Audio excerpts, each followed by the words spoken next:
एक बार की बात है, अलबेला गांव में एक धनी सेठ हप्पू लाल रहता था। वह बहुत लालची था।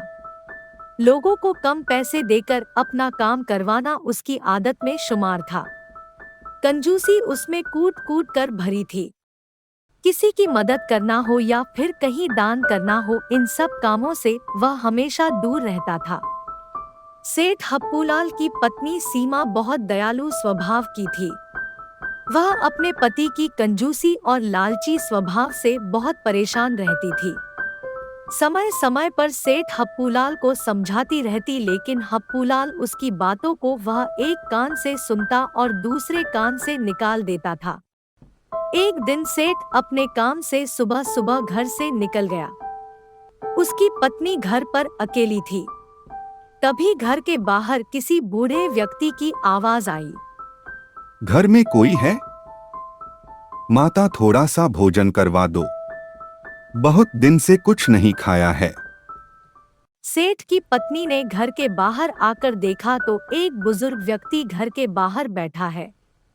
वह बहुत कमजोर दिख रहा था। सीमा ने उस बुजुर्ग से बोला, बाबा आप थोड़ी देर रुकिए, मैं आपके लिए भोजन लेकर आती हूँ। थोड़ी देर बाद सीमा एक थाली में भोजन परोस कर लाती है। यह लीजिए बाबा, भोजन करिए। तब तक सेठ कुछ काम से घर आता है। अपनी पत्नी को गरीब आदमी को भोजन कराते देखकर वह आग बबूला हो जाता है और अपनी पत्नी से बोलता है, तुम्हें क्या जरूरत है इसको खाना देने की? ऐसे ही सबको फ्री में भोजन देने की कोई जरूरत नहीं है। उसकी पत्नी उसको समझाती है, किसी भूखे को खाना खिला देने से घर में कोई कमी नहीं हो जाती। लेकिन हप्पू सेठ को बात कहाँ ही समझ आनी थी। ऐसे ही दिन बीतते रहे, सेठ की कंजूसी में कोई फर्क नहीं आया। कुछ दिनों बाद सेठ को जरूरी काम से कुछ दिनों के लिए शहर जाना था। वह सुबह सुबह घर से निकल गया। रास्ते में घना जंगल मिला। वहां अचानक तेज हवा चलने लगी। रास्ता बहुत सुनसान था। दूर दूर तक कोई दिखाई नहीं दे रहा था। तरह तरह की आवाजें आ रही थी। सेठ का दिल बैठने लगा था। उसको घबराहट होने लगी। उसने प्रार्थना की, हे प्रभु, मैं अपने काम करके सकुशल अपने घर पहुंच जाऊं तो 501 गरीबों को भोजन करवाऊंगा। थोड़ी देर में तेज आंधी रुक गई। सेठ अब जंगल को पार करके शहर में पहुंच गया था। उसने सोचा, 501 लोगों को भोजन करवाना तो बहुत महंगा पड़ जाएगा। किसी एक गरीब को ही भोजन करवा दूंगा। सेठ अपना सारा काम करके अपने घर जाता है और अपनी पत्नी को सारी बात बताता है। उसकी पत्नी बोलती है, अपने 501 लोगों को भोजन करवाने की बात बोली थी, अब एक लोग को भोजन करवाना क्या उचित है? सेठ बोला, तुम ज्यादा मत सोचो, भोजन की तैयारी करो, मैं भेजता हूँ किसी को। ऐसा बोलकर सेठ घर से चला जाता है।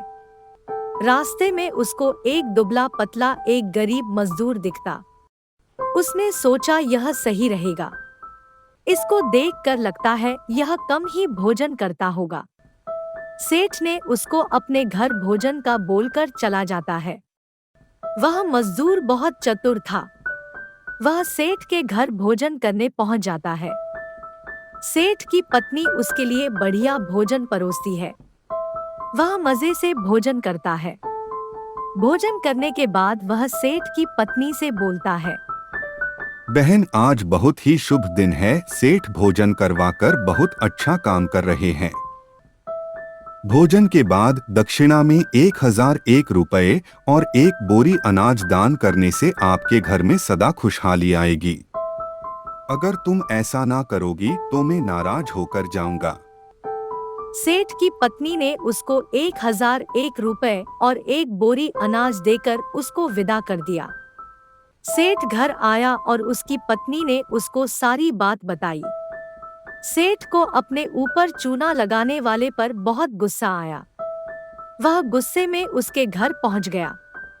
लेकिन जैसे ही सेठ अंदर गया उसने देखा वह आदमी जमीन में लेटा है और उसकी पत्नी रो रही है। उसकी पत्नी सेठ से बोलती है, तुम्हारे घर से भोजन करके मेरे पति आए हैं, वह तब से बेहोश पड़े हैं। पता नहीं तुमने मेरे पति को क्या खिला दिया।